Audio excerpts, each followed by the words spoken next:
Good morning, restaurant owners, and welcome back to our weekly live training. This week we cover part two of the labor cost training.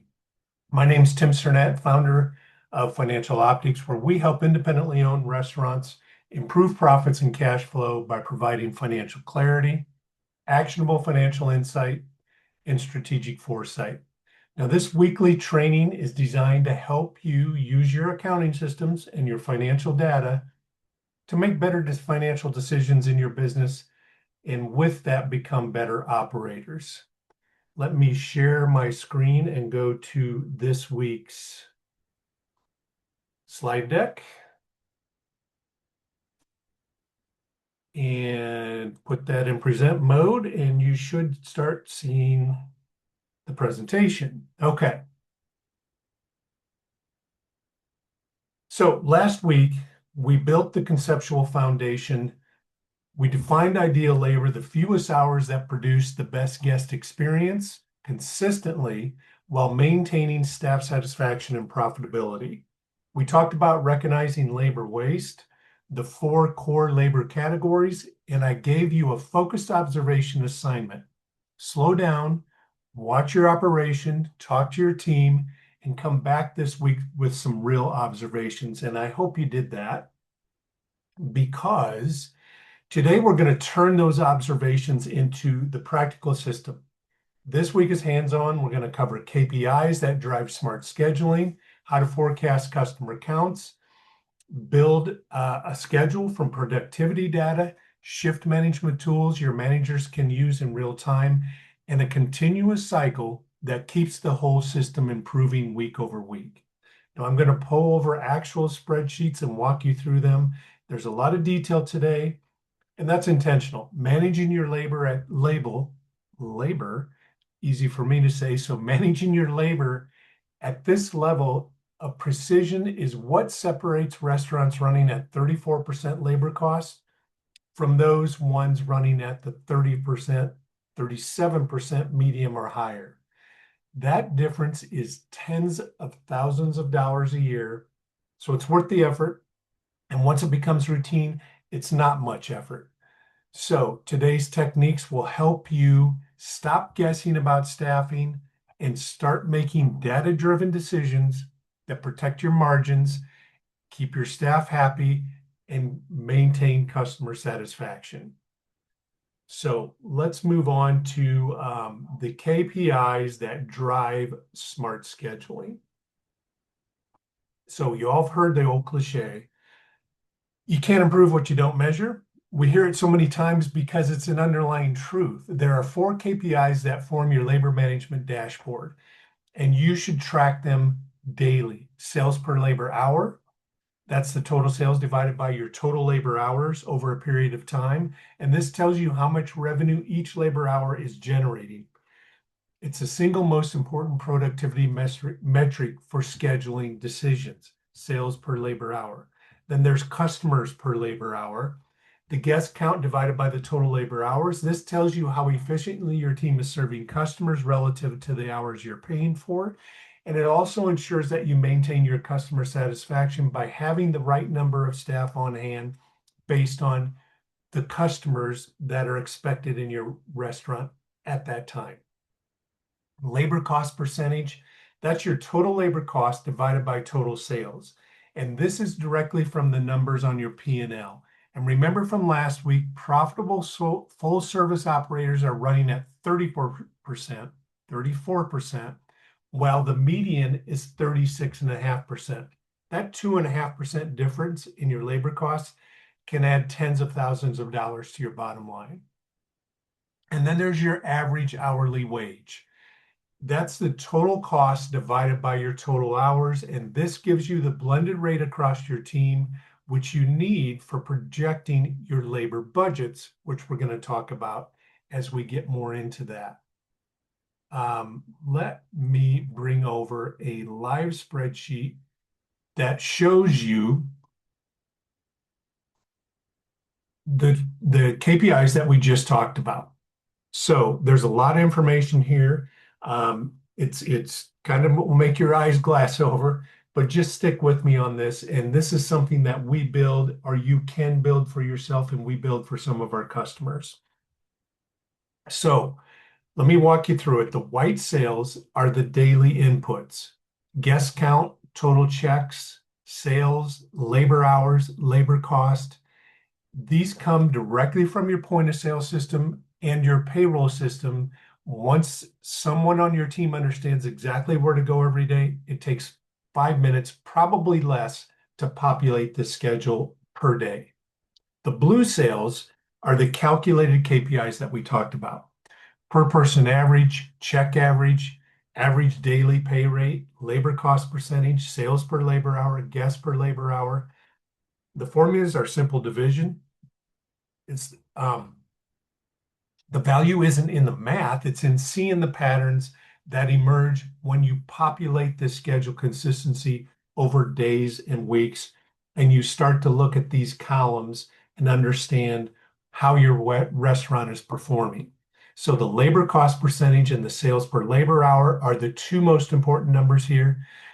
When you start tracking these daily, you see the patterns you've never seen before. Which days are efficient and which days are leaking labor cost, and whether the tools we're about to build are actually moving the needle. So this is the schedule that you come back to after you've implemented some of the things we're going to cover today to see if it's making a difference. So again, 5 minutes a day to populate this. Someone on your team can do almost all of it. And it gives you a dashboard that tells you whether your labor system is working or whether you need to and I need to show you what we are measuring so you can see what you're trying to impact. That's why we covered this. Let's minimize that and go to the next slide. So your schedule should be built from data. Forecasted customer counts matched to staffing guidelines, not from your gut feel, or not from what we did last week, or not from what we did last year at this week in the season. It should be built from data. And there are 3 stages to this: the forecast, identifying peaks, and then you build the schedule. So stage 1 is the forecast, forecasting customer counts and total sales. That's the starting point for every schedule that you build. How many customers do we expect and when?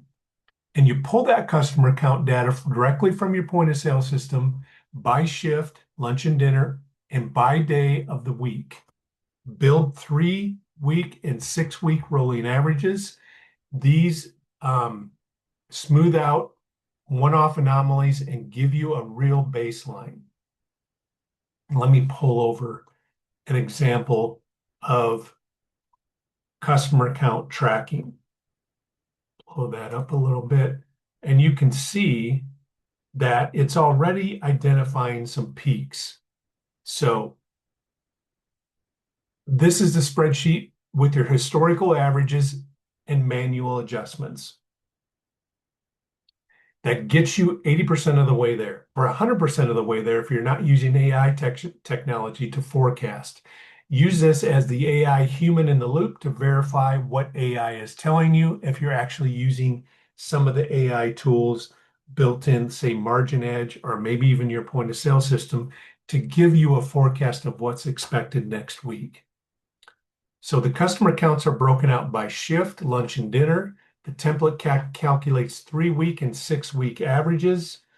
So you can immediately see that Sunday lunch is your low point, Friday dinner is your high point, and the data tells you exactly what to expect. Now, what you really should do is take this one level deeper and break those customer counts down into hourly accounts.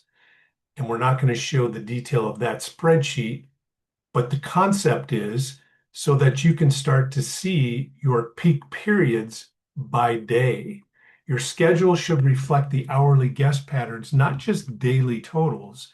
That precision is what lets your staff for 6:30 p.m. on Friday be a little bit different from what 4 p.m. on Tuesday would be. And that's where the real savings lives. You may think I already know that. Yes, that's in your head based on your experience, but this puts the actual numbers to it that you can use for your detail schedule staffing. You take this detail and apply it to what you figured out from your focused observation that we talked about last week and your homework assignment coming into this week. The important point here is most of what I'm showing you here is the manual basics because you need to understand how the data flows.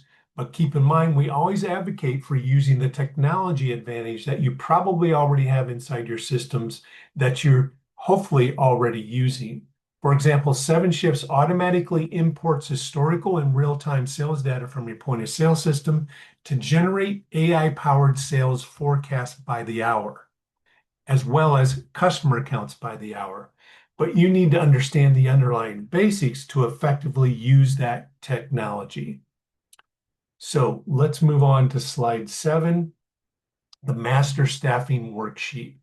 And this builds on what we talked about last week. And let me bring over the live demo here. Now you combine the staffing guideline chart from last week with your focused observation. How many people do I need with each customer account and at what level? And when the forecasted customer accounts for next week, combine that with your focused observation understanding, and now your actual customer accounts by hour builds your schedule. Each day of the week is broken down by hour. So this is just for Friday, each hour, and is broken down by every position is mapped. Now, this is a simple example. Your actual restaurant might have 15 or 30 columns, depending on how many positions that you have. And the number of staff for each position is driven by the expected customer volume for that hour, not by habit, not by who's available, but by what the data says you need. The worksheet calculates your projected hours and your total projected labor cost for each day. So then you do the math. You compare your projected labor cost to your projected sales for that week. Does the labor percentage hit your target? If not, where can you adjust without sacrificing the guest experience or burning out your team? This takes work to set this up. You have to build this every day of the week. But here's the payoff. Once you have it built, it becomes a template.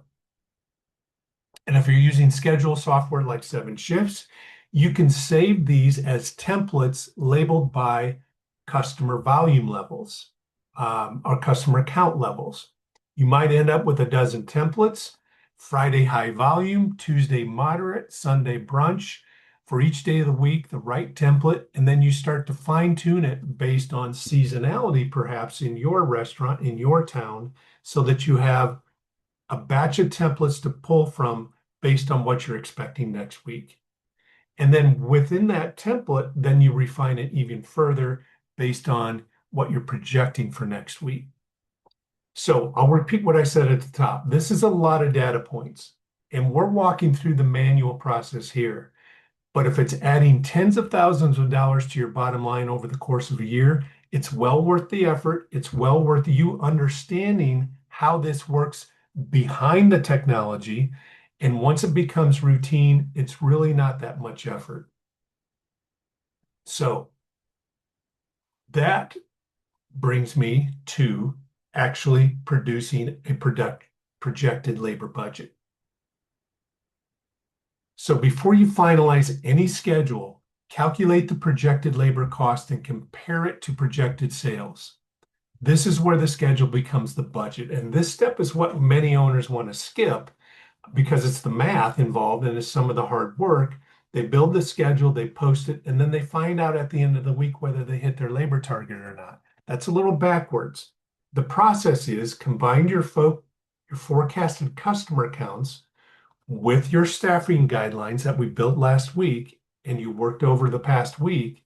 You calculate those projected labor hours by position and by day, multiplied by the average hourly wage for each position. You sum all positions to get your total projected labor cost, and you divide by projected sales and find out, does that percentage hit your target? So it should look something like this. A lot of numbers here. But this is your restaurant schedule. Like we said, by position, by day, Monday, Tuesday, Wednesday, Thursday. We've gone back to what we built for each day as your number of people you need at each position for that day based on peak levels and non-peak levels. So you've built that out and you've worked through the schedule. You drop in their cost, which is their hourly rate, the projected number of hours. The bottom line is you come up with a weekly total and a weekly number of hours, comparing that to what your budgeted sales are, and are you on target or are you not? If you're not, you might have to go back through each one of these days and work through some of the details that we built, that we built back here with the master staffing worksheet. So that was a lot, but I wanted to show you the manual process for a better conceptual understanding. The good news is that technology makes this a lot easier, and you can start to build and save templates based on what we've talked about in your sales forecasts and your forecasted customer counts. And once you know the forecasted sales and counts, bring up the template that is the closest fit, and that's your starting point, not the end answer to work through the next week. So another step in this is shift managers and the shift management card. The schedule is a plan. The shift management is the execution of the plan. And your manager need tools to track what's actually happening during service, and they can make real-time adjustments. The best schedule in the world falls apart if your managers aren't tracking what's actually happening during the shift. And where the manager shift card comes in, it's a mini day planner for each day. Here is a brief example. Every position is listed with the scheduled in and out times, and then the actual in and out times side by side. Sales by hour tracked against the forecast, and there's space for real-time staffing adjustments. So if a server doesn't show up, the manager can see immediately that the position is open and what the options are. Maybe you've got cross-trained bartender who can cover some tables. Maybe a busser who's been trained on server duties. Maybe you adjust the sections. The shift card gives the manager the visibility to make those calls in real time rather than scrambling and going to the front of house manager and trying to figure it out as customers are walking through the door. This allows them to make quick decisions. And on the flip side, the actual customer counts are coming in below forecast. Maybe weather turned bad, or maybe an event got canceled. The shift card lets the manager make the call to send somebody home earlier. That's not reactive, that's a disciplined execution against the plan. Okay. And then here's where it all comes into focus with your weekly manager meetings. The shift card does the double duty during the shift, and it's an execution tool. But after the shift, it becomes the review tool as well. In your weekly manager meetings, you're reviewing those shift cards and asking, how did the actual labor compare to the budget? Which meal periods had a productivity slip? Where were we overstaffed or understaffed? What scheduling patterns worked well that we should repeat? And what do we need to adjust for next week? It's the after action review that closes the loop. Without it, you're building schedules in a vacuum, and with it, every week gets a little bit better and better. And that's the continuous labor management cycle. It isn't a one-time project, it's a weekly cycle. Forecast, schedule, manage, review. That's the whole system in one cycle. So you forecast, as we talked about, you predict business volume using your point of sale data, rolling averages, and known variables. You schedule, create the staffing plans based on productivity targets and your staffing guidelines. Calculate the projected labor cost before you finalize your schedule and post it. Managing it is executing and adjusting in real time during service using manager shift cards. Don't just post the schedule and hope, actively management, and then use those shift cards to do the after action review, analyze performance with your management team, compare actual to budget, identify what worked, what didn't, what needs to adjust rolling forward. The next time we're projecting a week that looks like what we just experienced. Then you loop back to the forecast and start again. Every cycle, the system gets tighter. Your forecast gets more accurate, your staffing guidelines get more refined, your manager gets better at real-time execution, and your labor cost percentages moves towards target consistently. You've got a working system cycle loop that helps you cut labor cost by a percentage point this quarter, another percentage point the next quarter, and before you know it, you're adding tens of thousands of dollars to your bottom line. Okay, everything we've built over these 2 weeks, the mindset, the KPIs, the scheduling systems, the shift management tools, that all depends on one thing, and that's reliable data. Your labor hours need to be accurate. Your sales data needs to flow from your point of sale system into your tracking tools. And your chart of account needs to separate back of house and front of house labor so you can see where your costs actually are. If those systems have gaps, even the best scheduling process is working from incomplete information. That's exactly why we created the Restaurant Financial System Scorecard. It's a free self-assessment that walks you through your restaurant's financial infrastructure, your accounting setup, your prime cost visibility, your tech integration, your reporting. The whole thing takes about 10 minutes and it shows you at a high level where your systems are strong and where the gaps might be holding you back. I'm going to drop the link in the comments below this video. Click on the link, grab the scorecard, and see where your restaurant stands. However, some of you may just want to discuss how all these pieces fit together in your restaurant, and that's great. I love talking to restaurant owners, so I'll leave my calendar link in the comments below as well. Go ahead and schedule a time to talk. If you prefer a Zoom meeting, that's what I actually prefer, but a simple call works as well. So next week, we're kind of shifting gears. We spent 4 weeks on prime costs, food and labor. And next week, we're going to be focused on where financial systems break down. But it isn't actually next week.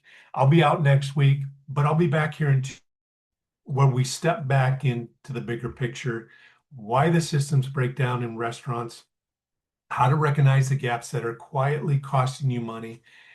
And if you've been following along for some time, these tools have felt hard to implement because the underlying data isn't there. The training is going to explain why and what to do about it, and you won't want to miss that one. That's it for this week. Thanks for coming again, and have a great week. We'll see you in 2 weeks.